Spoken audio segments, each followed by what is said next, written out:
आप सबको जय मसीह की परमेश्वर का धन्यवाद हो। आज हम लोग इस वीडियो में परमेश्वर का वचन जवानों को क्या सलाह देना चाहता है, इसको इस विषय को सबोपदेशक उसका 11 अध्याय 9 और 10 वचन से देखने और समझने का प्रयास करेंगे। सबोपदेशक उसका 11 अध्याय 9 और 10 वचन इस तरीके से यहाँ पर लिखा है, हे जवान, अपनी जवानी में आनंद कर और अपनी जवानी के दिनों में मगन रहे और अपनी मनमानी कर और अपनी आंखों की दृष्टि के अनुसार चल। तो हम लोग देखते हैं जितने भी जवान होते हैं वो जवानी में क्या करते हैं, आनंद करते हैं और अपनी जवानी के दिनों में मगन भी रहते हैं और अपनी मन मर्जी करते हैं, जो उनको ठीक लगता है वही अपनी मनमानी करते हैं और अपनी आंखों की दृष्टि के अनुसार जो उनको ठीक लगता है वैसे ही वो लोग चलते भी हैं। लेकिन आगे जो लिखा है वो, परंतु यह जान रख कि इन सब बातों के विषय में परमेश्वर तेरा न्याय करेगा। कई बार वो अपनी मन मर्जी से मनमानी करते हुए, आनंद करते हुए गलत तरीके का जीवन व्यतीत करते हैं और परमेश्वर का वचन चेतावनी देता है, एक दिन परमेश्वर क्या करेगा, उनका न्याय करेगा। 10वें वचन में लिखा है, अपने मन से खेद और अपनी देह से दुख दूर कर, क्योंकि लड़कपन और जवानी दोनों व्यर्थ हैं। जवानों को सलाह, आजकल हम लोग देखते हैं कि जो पार्टी एक आम बात बन गई, एक फैशन बन गया है और बहुत सारे जो जवान हैं वो बड़े बड़े जो सिटीज़ हैं, मेट्रोपॉलिटन सिटीज़ हैं, उनके अंदर पार्टी करना और मस्ती करना, फन करना, दोस्तों के साथ क्लब में जाना, डिस्को में जाकर डांस करना, ये बात आम होती जा रही है। और बहुत सारे जो जवान हैं वो अपने आप को क्या करते हैं, शो ऑफ करने के लिए, अपने आप को ये दिखाने के लिए हम लोग बहुत एडवांस हो गए हैं, हम लोग बहुत एडवांस हैं, हम बहुत मॉडर्न हैं, बहुत आधुनिक हम लोगों का लाइफस्टाइल है और हम तो बहुत अमीर लोग हैं, धनवान लोग हैं। वो क्या करते हैं, अमीरों के जैसे ही और संसार के जो और लोग हैं उनके जैसे ही पार्टी में वो कुछ बातों के लिए समझौता करते हैं, सिगरेट पीते हैं और बियर पीते हैं, शराब भी पीते हैं और अन्य जो प्रकार के नशे हैं उन नशों को भी वो लोग अलाउ करते हैं, उन नशों को भी करना शुरू कर देते हैं। लेकिन बाइबल में रोमियो उसका 12 अध्याय के अंदर प्रेरित पौलुस इस तरीके से बताते हैं, उसका पहला और दूसरा वचन, इसलिए हे भाइयों, मैं तुमसे परमेश्वर की दया स्मरण दिलाकर विनती करता हूं कि अपने शरीरों को जीवित और पवित्र और परमेश्वर को भावता हुआ बलिदान करके चढ़ाओ, यही तुम्हारी आत्मिक सेवा है। परमेश्वर चाहता है आप और मैं, जितने भी जो जवान हैं, वो अपने आप को जीवित, पवित्र और परमेश्वर को भावता हुआ बलिदान करके चढ़ाएं, क्योंकि यही हम सब की आत्मिक सेवा है। दूसरा वचन, और इस संसार के सदृश न बनो, इस संसार के जैसे, इस संसार के समान मत बनो, परंतु तुम्हारी बुद्धि के नए हो जाने से तुम्हारा चाल चलन, तुम्हारा जो चाल चलन, बोलने का, उठने का, बैठने का, बात करने का तौर तरीका बदलता जाए, जिससे तुम परमेश्वर की भली और भावती और सिद्ध इच्छा अनुभव से मालूम करते रहो। यहाँ पर हम लोग दाहिनी और एक जवान को देख सकते हैं जिसके हाथ में यहाँ शराब की एक बोतल है और वो सिगरेट पी रहा है, उसके मुंह से धुआं निकल रहा है और उसने गले में एक क्रूस भी पहना है। तो ये कोई मसीह एक जवान है, लेकिन इसका जो लाइफस्टाइल है वो लाइफस्टाइल क्या कर रहा है, शराब पी रहा है, सिगरेट पी रहा है, लेकिन गले में उसने क्रूस लटकाया है। तो ऐसे बहुत सारे जो मसीह लोग हैं, जो अपने नाम के सिर्फ मसीह हैं, अपने आप को नाम का मसीह वो सोचते हैं और मानते हैं, वो लोग संसार के जैसा ही जीवन, संसार के जीवन जैसा जीवन का अर्थ है पाप से भरा हुआ, गंदगी से भरा हुआ जीवन वो लोग व्यतीत कर रहे हैं। तो ऐसे क्रूस को गले में लटकाने से कोई लाभ नहीं। और हम आगे देखते हैं, ले व्यवस्था उसका 19 अध्याय 28 वचन में लिखा है, मुर्दों के कारण अपने शरीर को बिल्कुल ना चीरना और न उसमें छाप लगाना, मैं यहोवा हूँ। तो छाप लगाने के विषय में हम लोग इसी वचन को, ले व्यवस्था उसका 19 अध्याय 28 वचन को अंग्रेजी के न्यू किंग जेम्स वर्जन में पढ़ते हैं तो यहाँ लिखा है, you shall not make any cutting in your flash for for the dead, nor tattoo any marks on you, I am the Lord. परमेश्वर का वचन हमें सिखाता है, जो टैटू हैं, इसने पूरे शरीर पर टैटू बना रखे हैं। तो परमेश्वर का वचन हमें सिखाता है कि हमें टैटू शरीर पर नहीं बनाने हैं। परमेश्वर के वचन के बिल्कुल विपरीत ये क्या कर रहा है, संसार के सदृश अपना जीवन को व्यतीत कर रहा है। और आज हम लोग देख रहे हैं बहुत सारे जो मसीह लोग हैं, विश्वासी लोग, अपने आप को कहने वाले लोग, वो भी क्या कर रहे हैं, टैटू या दुनिया के तौर तरीके को अपनाते जा रहे हैं। जैसा दुनिया चल रही है वैसा ही फैशन वो लोग कर रहे हैं। और हम लोग जानते हैं कुछ साल पहले, 10-20 साल पहले जो है, फटे पुराने कपड़े, फटे कपड़े कौन पहनता था? जो गरीब लोग होते थे, जो अफोर्ड नहीं कर सकते थे, जिनके पास आर्थिक रूप से इतने सक्षम वो लोग नहीं थे, वो क्या करते थे? फटे हुए कपड़ों को कई बार वो लोग बेचारे गरीबी के कारण वो लोग पहनते थे।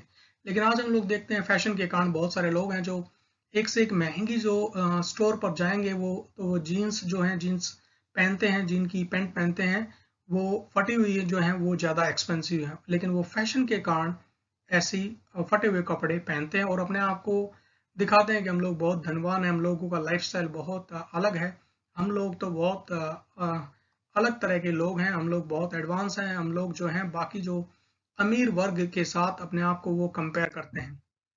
संसार के सदृश के कुछ उदाहरण यहाँ पर मैंने रखे हैं। उनका माइंडसेट कैसा होता है, आप अपने आप को भी जांच सकते हैं कि आप परमेश्वर के वचन के अनुसार जीवन व्यतीत कर रहे हैं या संसार के सदृश आप जीवन जी रहे हैं। तो यहाँ पर हम लोग देख रहे हैं, पहले भी स्लाइड में हमने देखा कि वो लोग पार्टी, मौज मस्ती, पार्टी करना कोई बुरी बात नहीं है, आप अपने परिवार के साथ, अपने रिश्तेदारों के साथ, अपने दोस्तों के साथ भी पार्टी कर सकते हैं, कोई उसमें बुराई नहीं है, लेकिन पार्टी के अंदर क्या एटीट्यूड है वो इंपॉर्टेंट है, वो उसको हम लोग देखते हैं। बहुत सारे जो जवान है वो बोलते हैं हैव फन, स्मोकिंग, ड्रिंकिंग, ये तो चलता है, स्मोक, सिगरेट अगर नहीं पिया तो आप क्या हो गए, आप तो आउटडेटेड हो गए, आप तो पुराने जमाने के लोग हो गए। तो स्मोकिंग तो आजकल बड़े बड़े शहरों के अंदर, मेट्रोपॉलिटन जो सिटीज हैं उसके अंदर लड़के और लड़कियां दोनों ही स्मोकिंग करते हैं, दोनों ड्रिंक भी करते हैं, और बहुत सारे लोग बियर पीते हैं, बियर आम बात है लड़की और लड़के दोनों के अंदर, गर्लफ्रेंड बॉयफ्रेंड होना आम बात हो गई है। लेकिन परमेश्वर हमें चाहता है कि इस तरीके के जो दुनिया के स्टैंडर्ड है, दुनिया के जो तौर तरीके हैं, उसके जैसे मसीह लोग, विश्वासी लोग वैसे ना हो। मूवीज देखना में कोई प्रॉब्लम नहीं है। अगेन, आप अपने परिवार के साथ घर में बैठ के मूवीज देख सकते हैं, फ्रेंड्स के साथ भी मूवीज देख सकते हैं, अच्छी बहुत सारी मूवीज होती हैं, सोशल इश्यूज के ऊपर आप अच्छी कोई मूवीज देख सकते हैं, लेकिन गर्लफ्रेंड बॉयफ्रेंड के साथ आप ऐसी मूवीज बिल्कुल नहीं देख सकते। ऐसा परमेश्वर का वचन हम लोगों को क्लियरली गर्लफ्रेंड बॉयफ्रेंड के बारे में नहीं बताता, लेकिन हमें ये संसार के सदृश जो संसार के लोग कर रहे हैं वो मसीह लोग, विश्वासी लोग नहीं कर सकते।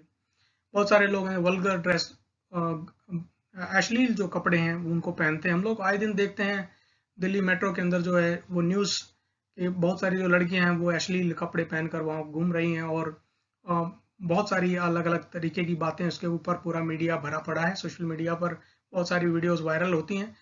तो उस विषय के ऊपर लेकिन आप बेहतर तरीके से जानते हैं, आप जहां भी जाएं, जहां पर भी रहें, कुछ भी करें, एक आपके पास आप एक डिसेंट ड्रेस हमेशा पहने, एक सभ्य आपके पास आपकी वेशभूषा हो, जहां कहीं भी जाएं, एक ऐसे जो सभ्य परिवार से की लड़की या लड़का जो होते हैं वैसे आप सादगी से भरे हुए सिंपल कपड़े, आप हो सकता है मॉडर्न कपड़े भी पहने, कोई प्रॉब्लम नहीं है, लेकिन अश्लीलता उसमें नहीं होनी चाहिए।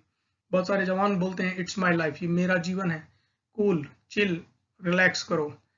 तो उनका माइंडसेट ऐसा है कि वो बोलते हैं मजे करो, मजे करने के लिए दुनिया में आए हैं, ये मेरा जीवन है, ठंड रखो, शांत रहो, इन कपड़ों में बढ़िया लग रहे हो, लग रही हो। जब उन्हें भद्दे कपड़े पहने होते हैं, अश्लील कपड़े पहन रहे होते हैं, तो लड़का लड़की के ऊपर कमेंट करता है, लड़की लड़के के ऊपर कमेंट करती है। जब लड़का स्मोक कर रहा होता है तो लड़की उसको तारीफ करती है कि तुम बहुत जो धुआं उसने निकाला वो अलग स्टाइल का धुआं निकाला। तो इस तरीके के जो नॉनसेंस है, ये बदतमीजी वाली बातें हैं, दुनिया की बातें हैं, इनसे हम लोगों को अलग रहना है, अपने आप को अलग करना है। परमेश्वर का वचन हमें इनसे अलग होने के लिए कहता है। बाइबल के कुछ जवानों के उदाहरण आपके लिए दिए गए हैं। तो बाइबल में ऐसे बहुत सारे उदाहरण हम देखते हैं। इसहाक के विषय में हम जानते हैं, यूसुफ के बारे में जानते हैं, सैमुअल नबी के बारे में जानते हैं, शद्रक मेशक अबेदनगो के बारे में जानते हैं, दानियल के बारे में और एस्तर के बारे में। इसके अलावा और भी बहुत सारे बाइबल के अंदर उदाहरण हैं जो जवानों के विषय में बताए गए हैं। इसहाक जो है, जब उसका पिता अब्राहम उसको होम बलि करने के लिए पर्वत मोरिया पर्वत पर लेकर गया, तो उसको जब इसहाक को उस बलि की वेदी के ऊपर लेटा दिया उसने, तो वो उस पर भी लेट गया। वहां पर लिखा है वो आज्ञाकारी था, अपने पिता का आज्ञाकारी। वो चाहता था वो अपने पिता को पूछ सकता था मुझे यहाँ क्यों लेटा रहे हो, लेकिन वो आज्ञाकारी था। तो उससे हम इसहाक से हम आज्ञाकारिता सीख सकते हैं, प्रार्थना का उसका जीवन था। दूसरा, हम लोग एक और बात को सीखते हैं, जब भी परमेश्वर के से प्रार्थना हम लोग पुराने नियम में देखते हैं, तो इस तरीके से पुराने नियम के लोग, चाहे वो भविष्यद्वक्ता है, चाहे और कोई भी लोग हैं, वो इस तरीके से प्रार्थना करते आ रहे हैं। ये अब्राहम, इसहाक और याकूब के परमेश्वर। तो इसहाक एक बहुत महत्वपूर्ण कैरेक्टर है। तो इसहाक के करैक्टर से हम आज्ञाकारिता सीख सकते हैं, प्रार्थना सीख सकते हैं। यूसुफ के जीवन से हम लोग पवित्रता और परमेश्वर के साथ चलने के लिए वो कोई भी कीमत चुकाने के लिए तैयार है। वो संसार के साथ लिप्त हो सकता था, वो पोतीफर की पत्नी के साथ गलत संबंध बनाकर वो और जल्दी प्रमोशन पा सकता था, लेकिन उसने परमेश्वर के विरुद्ध पाप करना उसने नहीं चुना और उसकी वजह से उसको झूठे आरोप में जेल भी जाना पड़ा। उसने कीमत चुकाई, लेकिन हम अंत में देखते हैं वो एक प्रधानमंत्री मिस्र देश का बन गया। तो परमेश्वर उनका सम्मान करता है। अगर आप परमेश्वर का अपने जवानी में सम्मान करेंगे तो परमेश्वर भी आपका सम्मान करेगा। आगे हम देखते हैं सैमुअल के विषय में। सैमुअल भविष्यवक्ता जिसने शाऊल राजा का अभिषेक किया, उसके बाद हम दाऊद का भी अभिषेक देखते हैं, सैमुअल के द्वारा किया गया। सैमुअल एक भविष्यवक्ता था और साथ में बालकपन से ही परमेश्वर की आवाज को सुनने वाला था। तो वो छोटा ही था तो एली उसको कहता है, उसके पास 3 बार परमेश्वर की ओर से आवाज आई। 2 बार जब उसने आवाज को सुना तो एली उसको बोलता है, अब की बार बोल, तेरा दास सुनता है। और उसने जब कहा तो परमेश्वर ने उससे बालकपन से ही परमेश्वर ने उसको चुन लिया और उससे बात करना शुरू कर दिया। शद्रक, मेशक और अबेदनगो ये और साथ में दानियल के विषय में हम जानते हैं, ये चारों यहूदी नौजवान हैं लेकिन ये गुलाम हैं और ये अपने परमेश्वर के साथ कोई समझौता करने के लिए तैयार नहीं है। उसके लिए इनको आग की भट्टी में भी उनको राजा ने डाल दिया, उसमें जाने के लिए भी तैयार हैं, लेकिन वो अपने परमेश्वर यहोवा का इनकार करने के लिए तैयार नहीं। कोई समझौते वाला जीवन उनको नहीं चाहिए। दानियल को हम देखते हैं प्रार्थना का जीवन, वो 3 बार एक दिन में प्रार्थना करने वाला व्यक्ति है और जब आज्ञा पत्र निकल गया तो भी उसने प्रार्थना करना अपने दिनचर्या के अनुसार ना छोड़ा और हम देखते हैं उसका रिजल्ट जो है, परिणाम शेरों की मान में उसको डाला गया और अद्भुत रीति से परमेश्वर उसके साथ था और उसके अंदर कोई कमी नहीं थी, क्योंकि उसने एक पवित्र जीवन परमेश्वर की दृष्टि में और राजा की दृष्टि में भी जिया, इसलिए शेर उसका कुछ भी बिगाड़ नहीं पाया। हम आगे देखते हैं एस्तर जो है राजा की आज्ञा के विरुद्ध में जाके मोर्दके उसका चाचा है और चाचा के कहने पर उस चाचा ने उसको परमेश्वर के बारे में बहुत कुछ शिक्षा दी है एस्तर को। और एस्तर क्या है, एक ओबीडियंट, एक आज्ञाकारी जो है, एक बेटी है।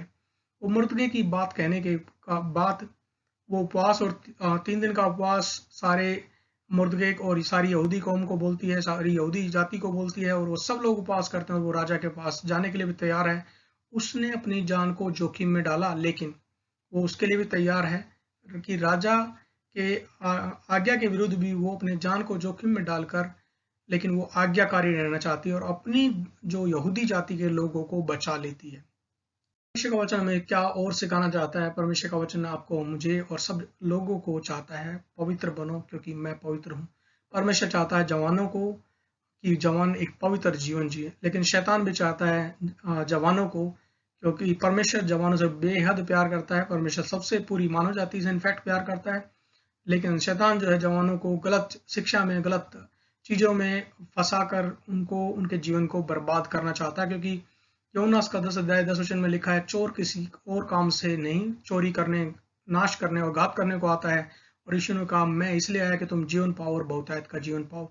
तो परमेश्वर चाहता है कि हम पवित्र जीवन जिए, पवित्र, क्योंकि हमारा परमेश्वर पवित्र है। पहला पत्र उसका 1 अध्याय 5 वचन, पर जैसा तुम्हारा बुलाने वाला पवित्र है वैसे ही तुम भी अपने सारे चाल चलन में पवित्र बनो, क्योंकि लिखा है कि मैं पवित्र हूं, इसलिए तुम भी क्या करो, पवित्र बनो। आज आप किसके पीछे चल रहे हो? संसार के या परमेश्वर के? संसार के सदृश बन रहे हो या परमेश्वर के वचन के अनुसार अपने जीवन को व्यतीत कर रहे हो? बहुत सारे जो जवान हैं आज की तारीख में वो पश्चिमी संस्कृति के पीछे चल रहे हैं। पश्चिमी तरीके से उनको खाना पीना और जो ड्रेस है, जो पहनना, वो सब कुछ जो वेस्टर्न वर्ल्ड के को वो लोग फॉलो करते हैं। आज निर्णय लेने का समय है, पश्चाताप करने का समय है। सिर्फ और सिर्फ यीशु के पीछे चलें, क्योंकि वही मार्ग, सत्य और जीवन है। तो अगर आप विश्वासी हैं, अगर आप मसीह हैं, तो आपको क्या करना है? संसार के सदृश नहीं, लेकिन यीशु मसीह चाहता है, वो क्रूस पर आया और उसने क्या किया? आपके लिए, मेरे लिए, पूरी मानव जाति के लिए अपने प्राण को दे दिया। तो वो कौन है? वही मार्ग है, यीशु ही मार्ग है, यीशु ही सत्य है, यीशु जीवन है, और बिना कोई और रास्ते के हम लोग पिता के पास जा सकते हैं। सिर्फ यीशु ही मार्ग है। सब उपदेश को उसका 12 अध्याय 1 वचन में इस तरीके से लिखा है, अपनी जवानी के दिनों में अपने सृजनहार को स्मरण रख, इससे पहले कोई विपत्ति के दिन और वे वर्ष आए जिनमें तू कहे मेरा मन इनमें नहीं लगता। तो हमें क्या करना, अपने सृजनहार को, अपने परमेश्वर को, यहोवा को याद करना है और उसका भय मानना है और उसकी आज्ञाओं के पीछे चलना है। परमेश्वर इन वचनों के साथ आपको, आपके पूरे परिवार को आशीष दे और उसके वचन के अनुसार जीवन जीने की सहायता और मदद उसके पवित्र आत्मा के द्वारा करे। आमीन।